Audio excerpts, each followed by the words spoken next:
انہیں انشاءاللہ بعد میں ڈسکس کریں گے. پہلے ایک اس ویک کا کرنٹ ایشو، ایک ویڈیو کافی وائرل ہوئی، میں چاہ رہا ہوں اس کے اوپر اپنی ورڈکٹ بھی دے دوں. پاکستان میں ایک مین اسٹریم میڈیا کا چینل ہے سونو ٹی وی کے نام سے، کچھ عرصہ پہلے وہ لانچ ہوئے. اس پہ نیوز بیٹ کے نام سے ایک پروگرام چلتا ہے. وہ پہلے کسی اور چینل پہ چلتا تھا. جب اس پروگرام کی اینکر اس پروگرام میں آ گئی، تو جب اس پروگرام کی جو اینکر ہے وہ اس ٹی وی چینل کے اوپر آ گئی، تو وہ پھر پروگرام بھی اپنا ساتھ لے کر آئیں. اس پروگرام میں انہوں نے عید کے موقع کے اوپر ایک اچھا ٹاپک رکھا تھا کہ عید قربان جو ہے وہ ہمیں قربانی کا درس دیتی ہے، اور سورۃ الحج میں اللہ تعالیٰ نے واضح فرمایا ہے کہ اللہ تعالیٰ کو تمہاری قربانیوں کا نہ خون پہنچتا ہے نہ گوشت پہنچتا ہے، بلکہ تمہارے دلوں کا تقویٰ دیکھا جاتا ہے. اس کانٹیکسٹ میں ٹاپک تھا کہ اسلام جو کہ قربانی کا درس دیتا ہے، اسلام کے ماننے والے لوگ چاہے حکمران ہو یا عوام ہو، وہ سب ایک دوسرے کے اوپر ظلم کیوں اٹھاتے ہیں. یہ مرکزی ٹاپک تھا اس پروگرام کا. اس میں انہوں نے 3 گیسٹ بلائے ہوئے تھے، اور ان تینوں میں ہمارے مشہور زمانہ مولانا طاہر اشرفی صاحب حفظہ اللہ تعالی، جو دیوبندی مکتب سے تعلق رکھتے ہیں. اشرف تھانوی کی نسبت کی وجہ سے انہوں نے اپنے ساتھ اشرفی لگایا ہوا ہے. وہ موجود تھے، اور کاؤنٹر نیریٹو کے طور پر انہوں نے ساحل ادیم بھائی کو بلایا ہوا تھا. ایک مشہور یوٹیوبر ہے، دین کے حوالے سے ماشاءاللہ ان کی کافی خدمات ہیں. ان سے جو ہمارا علمی اختلاف ہے وہ ایک الگ چیز. اور ایک نیوٹرل گیسٹ بلائے ہوئے تھے انہوں نے. ویڈیو تو میرے خیال آپ میں سے اکثر لوگوں نے دیکھ لی. کتنے لوگ ہیں جنہوں نے ویڈیو دیکھ لی؟ ذرا ہاتھ کھڑا کریں. اس کا مطلب ہے کہ وہ ویڈیو آلموسٹ جو لوگ شوق رکھنے والے لوگ ہیں وہ دیکھ چکے ہیں. کافی وائرل ہوئی وہ ویڈیو. اس میں انہوں نے گفتگو کا آغاز تو مولانا طاہر اشرفی صاحب سے کیا کہ وہ اپنا پوائنٹ آف ویو سامنے رکھیں. تو انہوں نے ایگری کیا اینکر کے ساتھ کہ آپ کی باتیں درست ہیں، لیکن اینکر نے کاؤنٹر کوشچن کے طور پر ان سے پوچھا کہ اس کا ذمہ دار کون ہے، اصل یہ بات بتائیں. اب ظاہر ہے کہ کس عالم کی جرت ہے اخلاقاً وہ مان لے کہ ہم لوگ مجرم ہیں اس پورے معاملے میں. عزتیں ویل کرنے کے لیے یہی آگے ہوتے ہیں. دین کے حوالے سے جب کوئی بات ہوتی ہے تو یہ کہتے ہیں یہ ہماری فیلڈ ہے، اور جب ذمہ داری اٹھانے کی بات آتی ہے تو پھر اس سے بھاگتے ہیں. اس کا ملبہ بھی عوام کے اوپر ڈالتے ہیں. عزتیں عوام سے ویل کرتے ہیں، چندے عوام سے کھاتے ہیں، اور الٹیمیٹلی جب ذمہ داری اٹھانے کی بات آتی ہے پھر بھی بجائے خود اٹھانے کے بھی آپ کو چندوں پہ بھرتی کیا تھا نا اس کام کے لیے، تو آپ سے ہی پوچھیں گے کہ آپ نے دین کے لیے کیا کیا، تو پھر وہ ذمہ داری عوام کے اوپر ڈال دیتے ہیں. اور یہی کام کیا طاہر اشرفی دیوبندی صاحب نے. انہوں نے کہا کہ علماء کی تقریریں لوگ نہیں سنتے آ کر. عربی خطبے کے وقت، یعنی جو دوسری اذان کے بعد ایک خطبہ ہوتا ہے مختصر سا، اس وقت تو لوگ انٹر ہو رہے ہوتے ہیں مسجد میں، تو وہ جب علماء کا باز ہی نہیں سنیں گے تو انہیں کیسے پتہ چلے گا کہ انہوں نے کیا کرنا ہے. چلے انہیں تو نہیں پتہ چل رہا. کیا علماء کو بتانے میں یہ کامیاب ہوئے ہیں کہ آپ نے لوگوں کا استحصال نہیں کرنا، لوگوں پہ ظلم نہیں کرنا؟ تو خود ان کے ساتھ شرم سے جھک جائیں گے. یہ تو اپنی کیٹیگری کو نہیں بنوا سکے. وہ تو ہر وقت ایک دوسرے کے پاس بیٹھے ہوتے ہیں نا مدارس میں، ان کے اسٹوڈنٹس. عوام کے اوپر انہوں نے ڈالا. انہوں نے کہا عوام تو دوسرے خطبے کے وقت آتی ہے جو عربی والا ہے اینڈ پہ، تو جب وہ ہماری بات ہی نہیں سنیں گے تو ان کی اصلاح کیسے ہوگی؟ خیر، پھر جب ساحل الدین بھائی کی باری آئی تو انہوں نے بھی اپنا پوائنٹ آف ویو سامنے رکھا، اور اس میں انہوں نے ہر وہ چیز جو ایگری کرنی چاہیے تھی وہ کی اینکر کے ساتھ کہ علماء کی بھی خدمات ہیں، ہم اس کا انکار نہیں کرتے، لیکن جتنا انہیں کام کرنا چاہیے تھا وہ انہوں نے نہیں کیا۔ پلس انہوں نے یہ بھی مانا کہ پاکستان جو انیشلی تو ظاہر ایک سیکولر ریاست بننے جا رہی تھی، محمد علی جناح رحمہ اللہ تعالیٰ مسلمان ضرور تھے لیکن اس طرح کے وہ پریکٹسنگ مسلمان نہیں تھے کہ وہ اسے اسٹرانجلی کوئی اسلامی ریاست بنانا چاہتے تھے، لیکن علماء کی وجہ سے ہی پبلک اکٹھی ہوئی اور ایک ریلیجیس نعرہ بھی مل گیا جس میں مذہب کا رنگ بھی تھا، پاکستان کا مطلب کیا، لا الہ الا اللہ۔ اور پھر پاکستان بننے کے بعد سب سے زیادہ اگر کریڈٹ میں کسی کو دیتا ہوں تو مولانا مودودی رحمہ اللہ تعالی ہے، قرارداد مقاصد کے حوالے سے ان کی بہت بڑی کنٹریبیوشن ہے، اور اس میں جب یہ بات مان لی گئی کہ پاکستان میں حاکمیت اعلیٰ کا مالک جو ہے وہ اللہ ہے اور پاکستان کی عوام اس حق کو اس اعتبار سے ایگزیکیوٹ کریں گے کہ وہ اپنے نمائندے چنیں گے، لیکن پاکستان میں کوئی بھی قانون قرآن و سنت کے خلاف نافذ العمل نہیں ہوگا۔ اس کے بعد جو کوئی اس میں باریکیاں ہیں ان میں کچھ کمزوریاں موجود ہیں، لیکن اوورآل ان پرنسپل یہ بات مان لی گئی، اور اسی پہ مولانا مودودی رحمہ اللہ تعالیٰ نے ورڈکٹ دی تھی کہ آج ریاست پاکستان نے کلمہ پڑھ لیا ہے، یعنی اس سے پہلے وہ ایک صرف عام ڈیموکریٹک ملک بنا تھا، لیکن قرارداد مقاصد کے بعد وہ اسلامی جمہوریہ پاکستان جس میں ریاست کا جو دستور ہے وہ اسلام اورینٹڈ ہوگا، لیکن ساتھ ہی ساتھ جو غیر مسلم ہیں انہیں بھی مکمل آزادی ہوگی۔ اب یہ بھی نہیں ہونا چاہیے کہ اسلام کے نام کے اوپر یہاں پہ رہنے والے ہندوؤں کا یا کرسچنس کا استحصال کرنا شروع کر دیا جائے۔ پاکستان کے جھنڈے میں ایک وائٹ کلر کی پٹی ہے جو اس چیز کو ریپرزینٹ کرتی ہے کہ مسلمانوں کے علاوہ بھی باقی لوگوں کے لیے یہ امن کی جگہ ہے، اور گرین والا پورشن انہوں نے مسلمانوں کو ریپرزینٹ کرنے کے لیے رکھا ہے۔ تو علماء کی جو کنٹریبیوشن ہے اسے ساحل ندیم بھائی نے کہا کہ ہم ایکسیپٹ کرتے ہیں، اس میں تو کوئی دوسری رائے نہیں ہے، لیکن جتنا کام انہیں کرنا چاہیے تھا اتنا یہ کر نہیں سکے۔ اور پھر انہوں نے اس میں مزید چیز ایڈ کی کہ 52 خطبات سال کے، یعنی ہر جمعے کا خطبہ علماء کے پاس اویلیبل ہے، پبلک نے آنا ہی آنا ہے مسجد میں، تو یہ اپنی بات کنوے کر سکتے تھے، لیکن ان کے اندر کوئی ایسی اٹریکشن ہی نہیں ہے جو سو کالڈ دنیاوی سیاسی رہنماؤں کے اندر موجود ہے۔ ان کے جلسوں میں تو لاکھوں لوگ آ کے بات سن لیتے ہیں، اور تقریر سے پہلے ہی گراؤنڈ کے اندر لوگ موجود ہوتے ہیں، جس طرح یہاں میرے اس اسٹیج پہ آنے سے پہلے یہاں 300-400 بندہ انتظار کر رہا ہوتا ہے، حالانکہ یہ سنڈے کا دن ہے، یہاں نماز بھی نہیں ہوتی، نماز مسجد میں لوگ پڑھتے ہیں، جمعے والے دن تو پھر بھی نماز پڑھنی ہوتی ہے، مجبوری ہوتی ہے، لوگوں کو آنا چاہیے، لیکن نہیں لوگ بات سنتے۔ تو انہوں نے کہا کہ یہ اب دیکھنے کی ضرورت ہے کہ علماء کے اندر اٹریکشن کیوں نہیں ہے کہ 52 خطبات اویلیبل ہیں ان کے پاس، یہ اپنی بات کنوے کر سکتے تھے لیکن نہیں کر سکیں گے۔ اور جمعے کے خطبات بھی لوگ جو ہیں وہ عین وقت پہ مسجد کے اندر آتے ہیں سننے کے لیے۔ اب یہ والا جو پورشن ہے یہ آلریڈی طاہر اشرفی صاحب نے خود مانا ہوا تھا کہ لوگ نہیں آ کے ہماری بات سنتے۔ اب وہی بات جب ساحل ندیم بھائی نے ریپیٹ کی تو یہ وہ کاٹ گئی، بات تو سیم ہی ہو رہی تھی، لیکن وہ اسے اپنے اوپر کرٹیسزم انہوں نے سمجھ لیا۔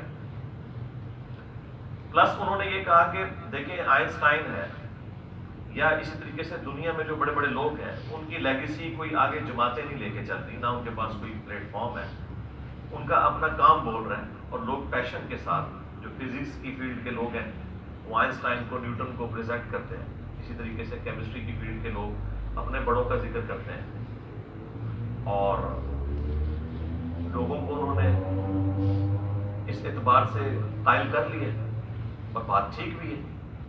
سائنس نے آج ہماری جو زندگی آسان کی ہے، یہ ساری برکات ہمیں اجمیر شریف والوں نے تو نہیں دی ہیں، نہ بغداد شریف والوں نے دی ہیں اور نہ دیوبند شریف نے اور نہ بریلی شریف نے.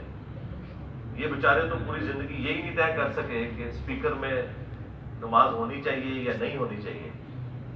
شروع میں تو ان کے توجہات کس کے اوپر آتے رہے, تصویر کے مسئلے پہ آتے رہے, اور اب حالت یہ ہے کہ یہ اسپیکر اور تصویر کسی زمانے میں اشرف علی تھانوی اور احمد رضا بریلوی دونوں کے نزدیک حرام تھا, اور آج ان کی لیگیسی جو لوگ لے کے چل رہے ہیں وہ گریجولی اس لیول تک پہنچے کہ اسپیکر اور تصویر پہلے حرام ہوئی, اس کے بعد پھر مباح ہوئی, پھر مستحب ہوئی, اب واجب اور فرض ہو چکی ہے. مولوی سٹارٹ نہیں ہوتا اسپیکر تو بغیر, کیمرے تو بغیر. اس کا مطلب ہے کہ علماء کو جو دور جدید کے تقاضے ہیں یہ سمجھنے میں عوام سے بھی زیادہ ٹائم لگتا ہے. یہ سوچنے کی بات ہے.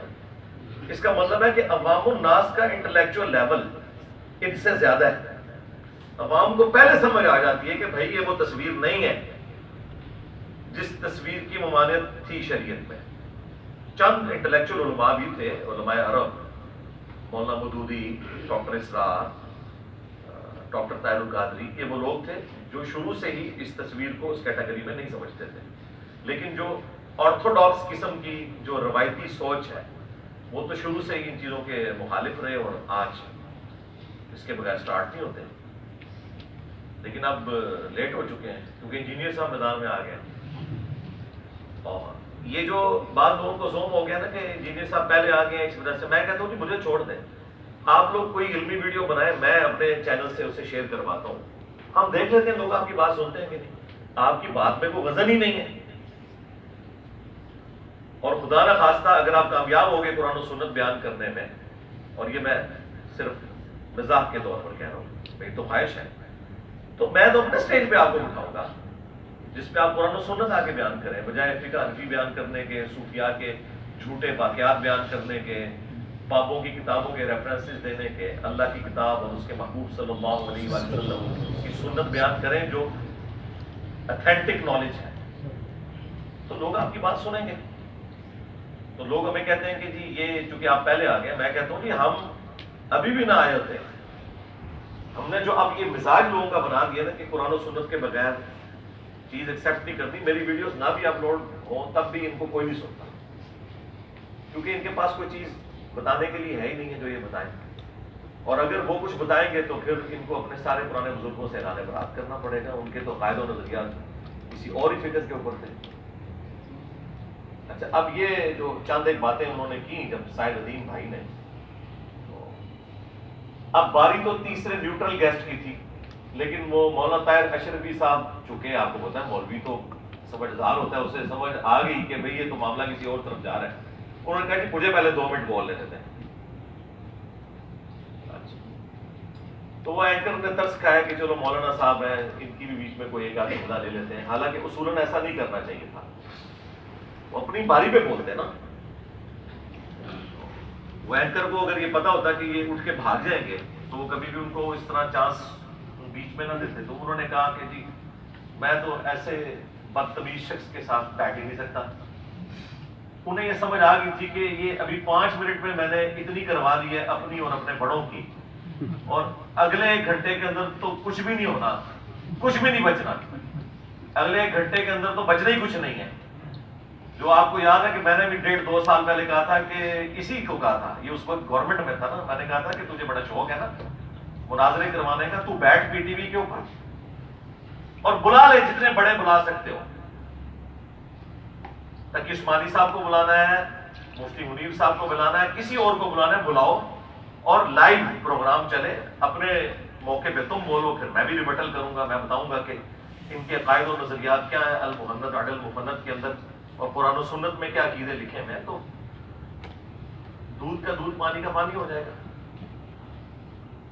اور وہ میری کرامت 1.5-2 سال کے بعد ظاہر ہوئی کہ آپ دیکھ لیں گے اتنی دیر ہی بات سن سکتے ہیں. اصولی بات یہ سن کے تو اٹھ گئے ہیں. ابھی تو ریفرنسز کے ساتھ اگر میں بیٹھا ہوں تو کیا حال ہو, وہ نیو ٹی وی کے اوپر آپ نے دیکھ نہیں لیا. یعنی میں نے پورا زور لگایا, 1.5-2 منٹ بس صرف میں گفتگو کرتا تھا. میں نے کہا بھائی 3 باتیں تم لوگ مان لو جو یہاں پہ فرقہ واریت کے خلاف بیٹھے ہوئے ہو. نمبر 1، تم لوگ ڈکلیئر کرو کہ سارے فرقے مسلمان ہیں، بریلوی، دیوبندی، اہل حدیث، شیعہ، اور انہی عقائد کے ساتھ اگر مر جاتے ہیں تو ایک نہ ایک دن اپنا عذاب بھگت کے جنت میں چلے جائیں گے. کیونکہ مسلمان جو ہے کلمہ وہ مشرک بھی ہو تب بھی وہ کافر تو نہیں ہے نا، اس کا معاملہ اللہ کے سپرد. چلو ان جنرل بات کر دو کہ یہ تمام فرقے مسلمان ہیں، نمبر 1.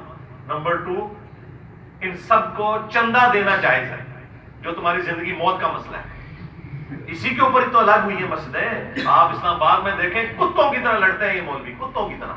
اور یہ کتے کی مثال میں اس لیے بیان کر رہا ہوں کہ سورۃ الاعراف میں اللہ تعالیٰ نے علماء سوء کے لیے یہ ٹرم یوز کیا. یہ میرے رب کی سنت ہے اور میرے نبی کی بھی سنت ہے.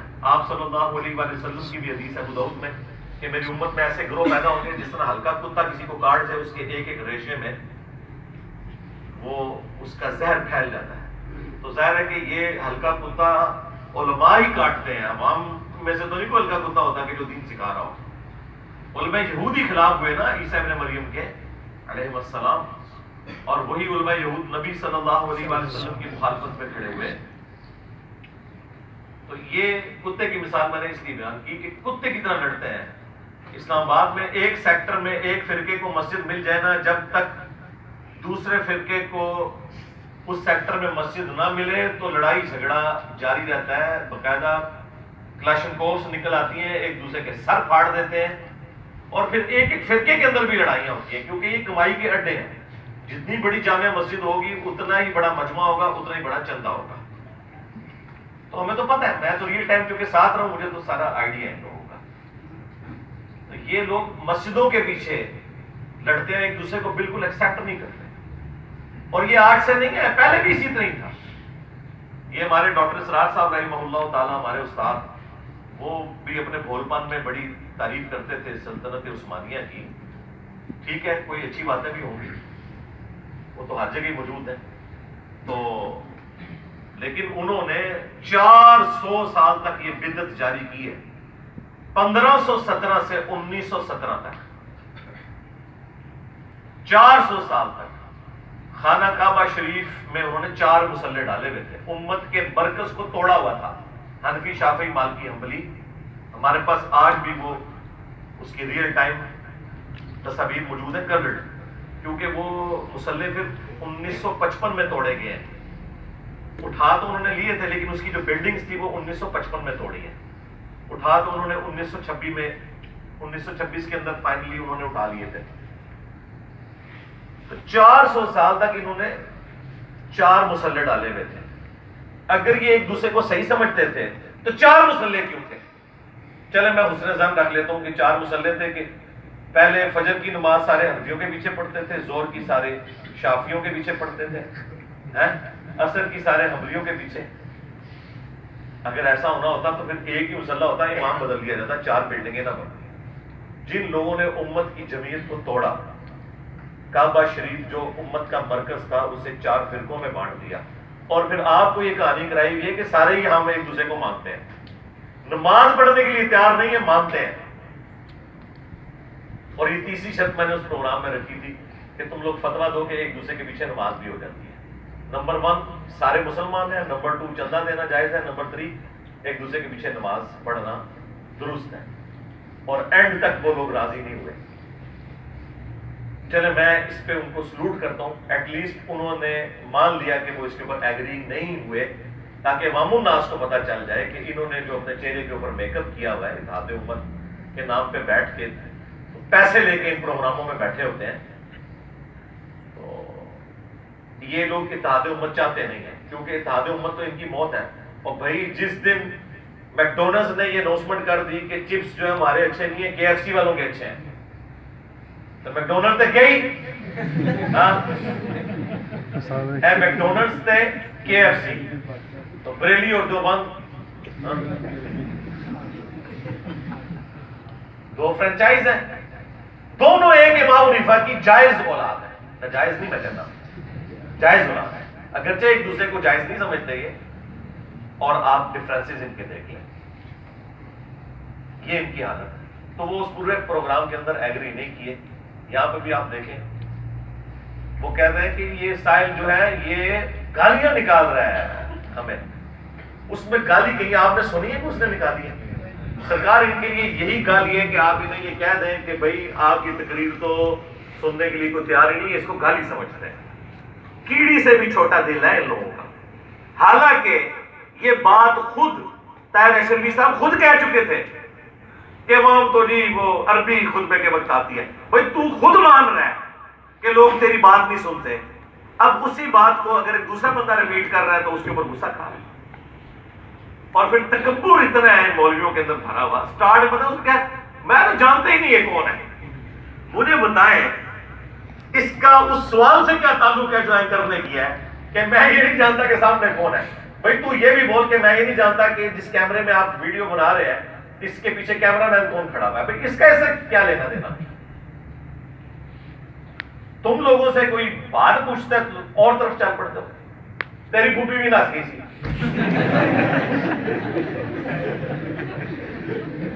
بات ہے سوال کوئی اور ہو رہا ہے تو پھوپھی کی تو ناچ گئی تھی. پھوپھی بے شک ناچ گئی ہو گئے لیکن سوال تو اپنی جگہ قائم ہے. تو کہتا میں تو اسے جانتے ہی نہیں ہوں یہ کون ہے. پھر کہا کہ یہ لا علم ہے. یہ ان کے پاس ایک بڑی ایک ورڈکٹ ہے موٹی سی. پھر کہا کہ جی یہ اسے اخلاق ہی نہیں ہے اور یہ جو ہے علماء کے یہاں پہ بخیے ادھیڑ رہے ہیں. مولوی صاحب کہہ کے تو مولوی صاحب کہہ رہے ہیں نا، اور کیا کہ تمہیں پادری صاحب کے مولوی ہو نا اور کیا ہو. اور یہ ریسپیکٹیبل ورڈ ہے، تمہاری وجہ سے بدنام ہوا نا. اس سے بہتر لفظ کیا ہو سکتا تھا. اور پھر یہ کہتا ہے کہ جی انتہائی بےہودہ انسان ہے یہ بےہودہ کا لفظ بھی اس نے استعمال کیا.